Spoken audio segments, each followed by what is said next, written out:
વિદ્યાનગર સ્થિત અધિરાજ બંગલો યોજનામાં બિલ્ડરને બદનામ કરવાની પ્રવૃત્તિ. વિદ્યાનગર સ્થિત અધિરાજ બંગલો યોજનામાં બિલ્ડરને બદનામ કરવાની શરૂ થયેલ હીન પ્રવૃત્તિ પરને વાસ્તવિકતાનો ઘટસ્ફોટ. વિદ્યાનગર કરમસદ વિસ્તારમાં બિલ્ડર ચિંતનભાઈ સંઘવી દ્વારા નિર્માણ કરવામાં આવેલ અધિરાજ બંગલોની યોજનામાં જગ્યા મેળવી બાંધકામ કરવામાં આવ્યા બાદ ખરીદનાર દ્વારા 2.5 વર્ષ બાદ શંકા ઊભી કરી કાયદેસરની કાર્યવાહી હાથ ધરી ત્યારબાદ બિલ્ડરને બદનામ કરવાની હીન પ્રયાસ કરવામાં આવતા તેનો ઘટસ્ફોટ થયો.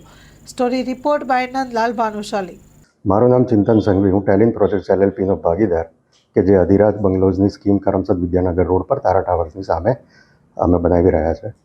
જે આક્ષેપો મારી ઉપર થઈ રહ્યા છે એ તદ્દન બેબુનિયાદ, આધાર પુરાવા વગરના અને બોગસ છે.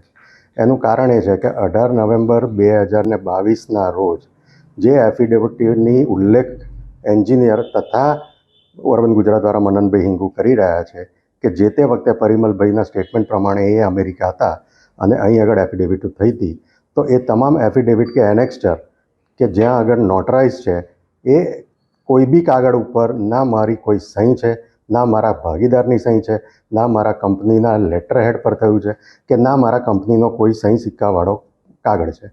દરેકે દરેક એફિડેવિટ તમે જોશો તો ત્યાં આગળ ફક્ત ને ફક્ત એન્જિનિયર ઉવેશ વોરા અને નોટરી IA વોરાના સિક્કા અને સહીઓ છે. હવે જ્યારે વાત આવે છે બાંધકામ પરવાનગી મેળવવા બાબતે, તો અમારું કામ એઝ અ બિલ્ડર અમે એમને પ્લોટનો દસ્તાવેજ કરી આપ્યો ઓગસ્ટ 10, 2022ના રોજ. ત્યાંથી અમારી જવાબદારી પૂરી થાય છે.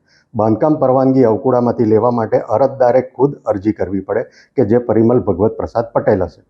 હવે પરિમલ પટેલ એમ કહે છે કે હું હાજર નથી, તો આ એફિડેવિટ કઈ રીતે થયા એ પરિમલભાઈ પોતે જાણે, કેમ કે પરિમલભાઈ ત્યાં બેઠા બેઠા બી એન્જિનિયરને અને આને કાગળ પ્રોસેસ કરવા માટે આપી શકે છે.